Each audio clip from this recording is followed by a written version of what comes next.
Welcome to One Chapter, One Thought. I'm Pastor Chris from Lincroft Bible Church in New Jersey, and every weekday I read one chapter of the Bible and offer one brief devotional thought. Today's reading is from the book of Proverbs, chapter 25. These are the Proverbs of Solomon, collected by the advisors of King Hezekiah of Judah. It is God's privilege to conceal things, and the king's privilege to discover them. No one can comprehend the height of heaven, the depth of the earth, or all that goes on in the king's mind. Remove the impurities from silver, and the sterling will be ready for the silversmith. Remove the wicked from the king's court, and his reign will be made secure by justice. Don't demand an audience with the king or push for a place among the great. It's better to wait for an invitation to the head table than to be sent away in disgrace.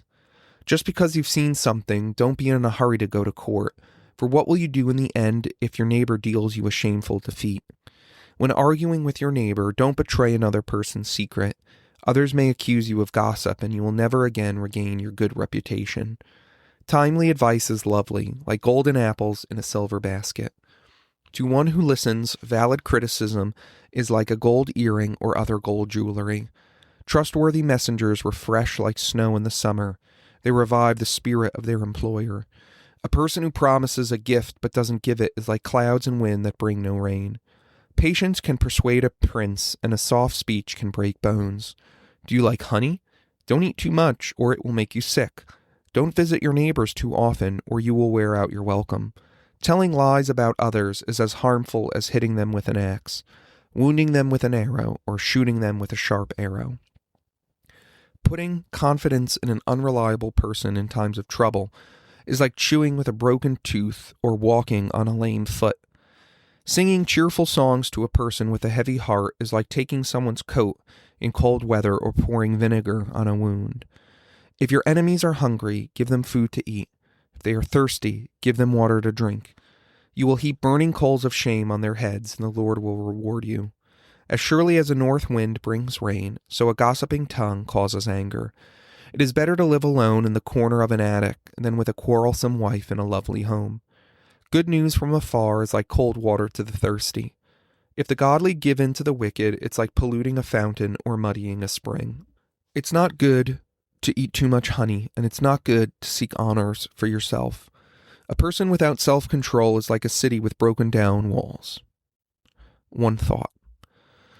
The book of Proverbs is mostly written by King Solomon, and here we see a division in the book where Solomon continues with his Proverbs, but these were written at some point and then collected, it says, under King Hezekiah's reign. And so they were written by Solomon, but this section of the book was collected and arranged by the advisors to King Hezekiah. But either way, the point of these Proverbs is to help equip Solomon's son for the complexities of life and leadership. That's really the thrust of this whole book. He's writing to his son, telling him, this is how you live a wise life, but obviously there's much broader applications than just King Solomon's literal biological son here. It applies to all of us in living a wise life. And one of the key things that Solomon points out that we need to learn is knowing who to trust and when to speak. And so Solomon instructs his son in who to trust by pointing out the consequences of relying on an unreliable person. He says in verse 19, putting confidence in an unreliable person in times of trouble is like chewing with a broken tooth or walking on a lame foot. If your tooth is loose, you never know if one wrong bite is going to result in major pain. If you have a weak ankle, you never know which step will cause you to tumble. So in a similar way, if you're depending on someone unreliable, and it's during a time of trouble or a difficult time or a high stakes time, you never know when they'll let you down and then cause bigger problems for yourself.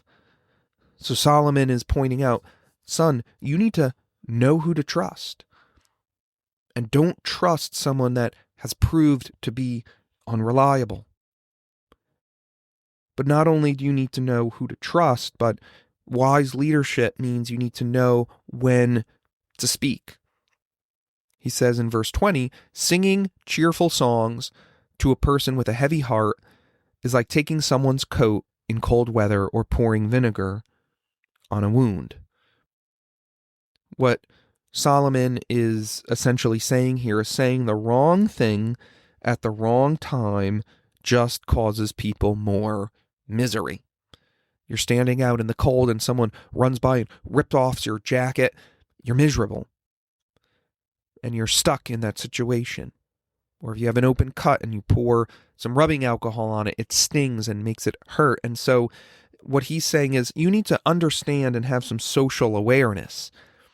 You need to be able to look at people and say, okay, they have a heavy heart. It's not a time for jokes. It's not a time for singing happy songs. You need to read the room and be able to pay attention to what's going on around you and the emotions and feelings of others. That is wise leadership. Otherwise, you end up hurting others and alienating them, and you won't gain followers that way or influence that way either. And so knowing who to trust is crucial for leadership, and also what to say and when to say it.